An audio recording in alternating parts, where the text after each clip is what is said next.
Hi friends, I don't know what that was. Hi everyone, welcome to my first reading vlog.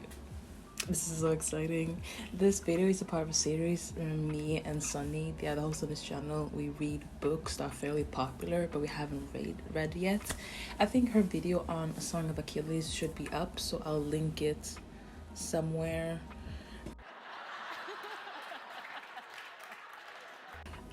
I've been planning this video for a while, and the book that I was supposed to read was A Secret History by Donna Tartt, but then I clicked on a video from The Take where they talked about dark academia and they spoiled it with no warning.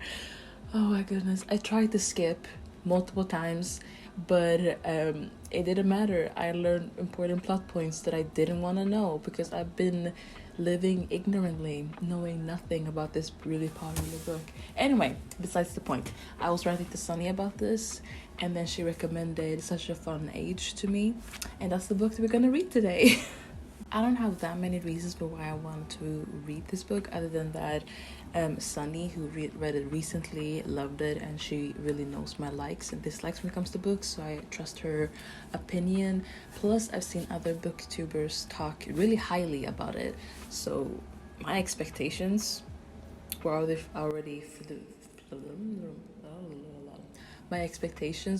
really high. But then I read the synopsis, and girl, I'm excited. Such a Fun Age is a page-turning, big-hearted story about race and privilege set around a young black babysitter, her well-intentioned employer, and a surprising connection that threatens to undo them both.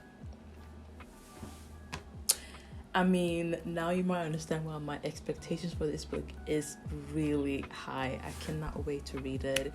So, let's start!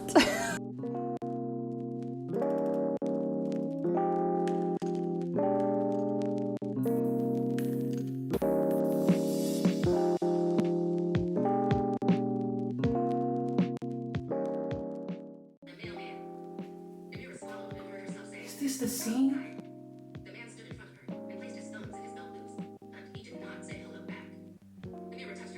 It's the scene. Are you guys closing or something? This store would stay open for another 45 minutes.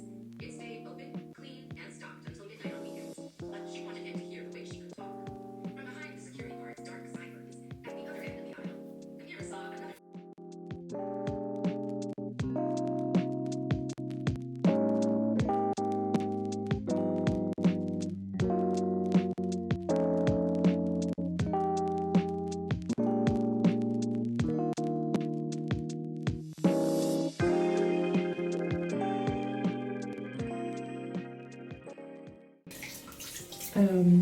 As you can see at the state of my face mask, it's been many hours since you saw me last, and before I go to bed, I just want to conclude today's thoughts.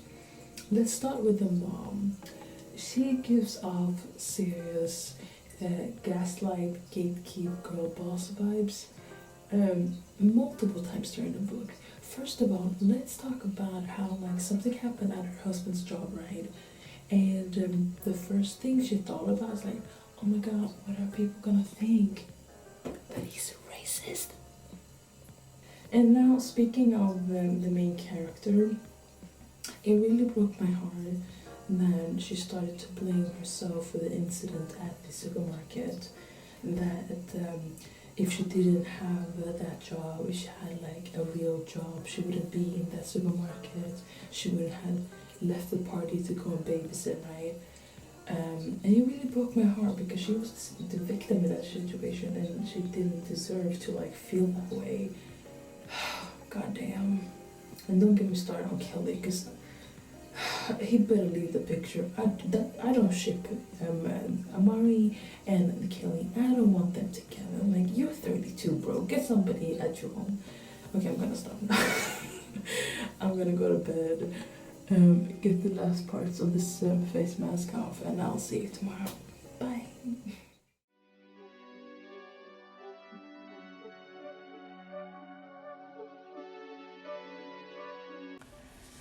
Hi everyone, It's the next day. A few things happened last night after I said goodbye. I continued to listen to the book, and I think I've solved the mystery. I'm the type of reader that never figures anything out in a book. I'm always surprised at any plot point, even if they are really obvious. And in the book, right, Kiley went on a date with Amari, I think that's the name of the main character. And he said something like, yeah, I broke up with this one girl in high school because she wrote a lot of letters to me. And then Alexi was on like a date with her girlfriends, and she said something like, yeah, the most embarrassing thing that happened to me is like I wrote a lot of letters to this guy Kiley. And I was like, hold up, is this the same Kiley? Because if you think age-wise, it could be true because Alexi is older than Amari. So now I'm like, how is this gonna come up in the rest of the book? Because are they gonna figure that part out? That the guy that Alexi lost her virginity to is the guy that Amari is currently dating. Oh, girl. This is gonna be good. So, before I set up this shot, I should have cleaned my mirror. I didn't do that. You'll just have to deal with it while I get ready. But today I'm gonna do one of my favorite self-care activities. I'm gonna get myself ready, and then I'm gonna go outside and take some self-portraits. Yay. And one of my favorite things to do at photo shoots is just to like bring my phone with me and listen to like an audiobook or a podcast. Today I'm just gonna continue with the audiobook because where I left off was juicy. Not juicy, juicy. You know, there's a difference.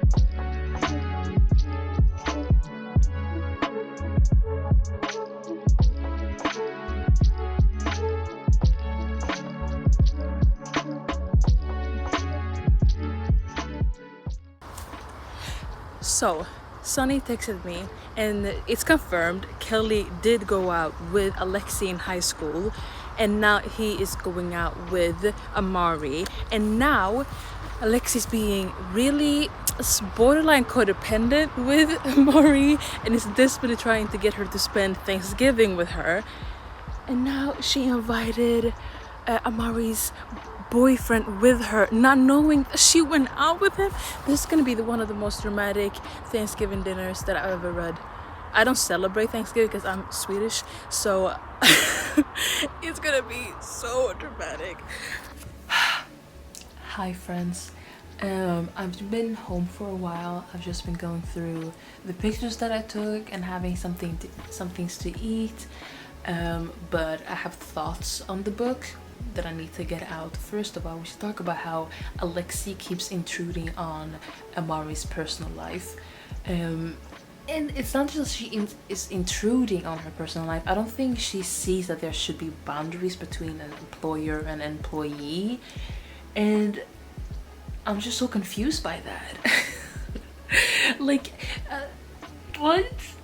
First of all, she keeps going through Amari's phone when she comes home. Strike number one. Second of all, her friends basically just say what she wants to hear so that she can just do what she wants to do, aka talk to Amari about Kiley and the relationship that she had with Kiley back in the day 15 years ago.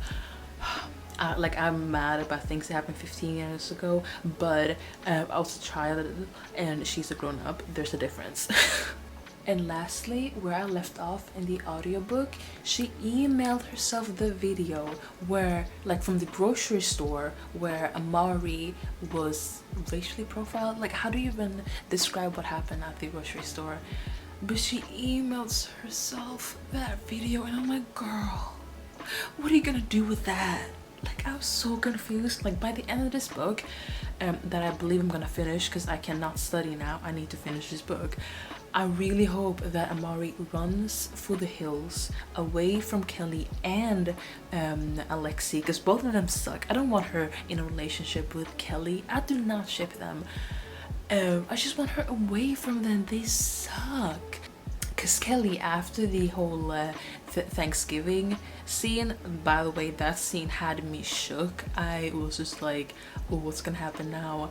But he was so rude. He couldn't at least try to be nice. Second of all, he told her what she should do. Didn't even give her space or like tell her just what he felt. I'm like, boy, I'm happy. She didn't put him in his place when he used the hard R in the N-word. She didn't put him in his place then, but I'm glad that she actually stood up for herself in that scene, because he treated her bad. But in that same chapter, she said that she didn't want that video of the grocery store scene to come out.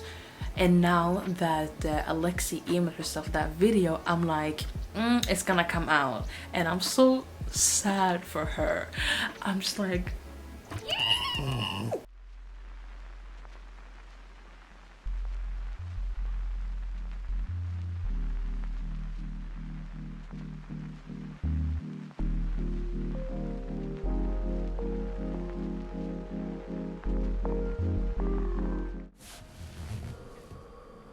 it's way too hot for me to drink, but I'll have it here as decor. So now we have reached the end of my first reading vlog, and here is my review. In short, I loved reading Such a Fun Age. It really made me get out of this reading funk that I've been in. Actually, ironically, ever since I filmed that reading slump video that you can watch over here. I said in a video, oh my gosh, I'm totally over my reading slump now. I never thought it would end. Oh my goodness. I never thought that reading slump would ever end. Ironically, girl, it would continue. It got worse. But then I read Such a Fun Age, and now I enjoy reading again. Imagine having a booktube channel and not enjoying reading for like solidly 4 months. That's the hell I've been living in. When it comes to the themes of the book, obviously there's racism, self-discovery, black joy even.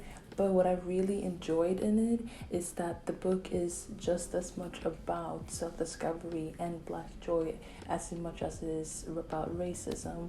And when it talks about racism, it's so much more nuanced, because the way that most people, now I'm generalizing, but a lot of the time when we read or watch stories that have themes of racism in it, it's a lot about slurs, but not the microaggressions and the tokenism that sometimes can be felt, and it's very validating to read, because I felt I mean, I've met an Alex before.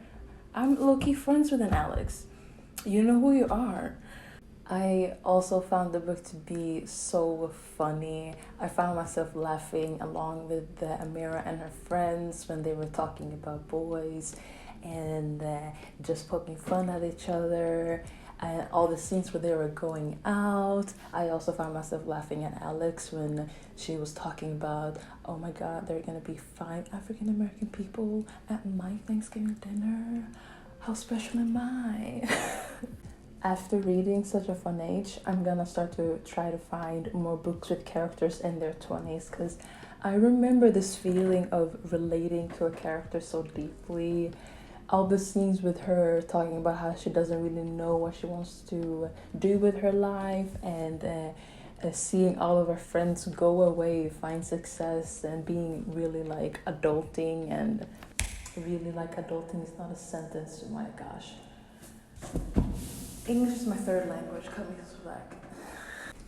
Just this feeling of like seeing all of your friends being really adult, getting their shit together, and you're just a hearer being like, I don't know what I'm supposed to do with my life.